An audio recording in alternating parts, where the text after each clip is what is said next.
આજના દર્શન અને ફૂલોના શણગાર માંડવીની માં મેલડી રવિવાર ગુરુ પૂર્ણિમા નિમિત્તે વિશેષ શણગાર કરવામાં આવ્યો હતો। વડોદરા શહેરમાં મેલડી માતા મંદિરે આજના દર્શન અને ફૂલોના શણગાર માંડવીની માં મેલડી રવિવાર ગુરુ પૂનમ નિમિત્તે વિશેષ શણગાર કરવામાં આવ્યો હતો। વડોદરા શહેરમાં માંડવી નીચે આવેલ મેલડી માતાના મંદિરે આજે ગુરુ પૂર્ણિમા નિમિત્તે વિશેષ ફૂલોનો શણગાર કરવામાં આવ્યો હતો।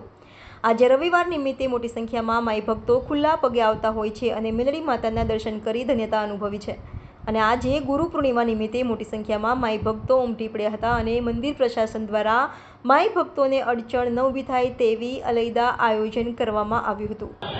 આજે રવિવાર છે, બહુ મહત્વનો દિવસ ગણવામાં આવે છે।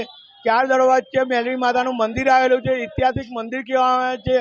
જેવી જેવી ભક્તો બાધા રાખે છે એવી માતા પૂરી કરે છે ને 40-50 કિલોમીટરથી દૂર દૂરથી આવતા હોય છે। જેવી જેવી વગર ચંપલે આવતા હોય, જેવી બાધા રાખે એવી માતા પૂરી કરે છે। દર રવિવારે મંદિરની તરફથી કંઈ ને કંઈ પ્રસાદીમાં રાખવામાં આવે છે। 2,500 થી 3,000 માણસ જમે છે ને અમે ભક્તોને કહે દર રવિવારે પ્રસાદીનો લાભ લઈને જાય ને આજે પૂનમ કહેવામાં આવે છે। રવિવારના દિવસે બહુ મહત્ત્વની પૂનમ કહેવામાં આવે છે, ગુરુ પૂર્ણિમા કહેવામાં આવે છે ને આજે ભોજન સભામાં અપવાસનું ફરાળી રાખવામાં આવેલું છે ને ભાવિ ભક્તોને અમે કહીએ છીએ તમારો સાથ સહકાર આપો ને અમને હિંમત આપો ને દર રવિવારે દરરોજ 10:30 મંદિર બંધ થઈ જવામાં આવશે એવી અમે પ્રાર્થના કરીએ મેલડી પરિવાર તરફથી।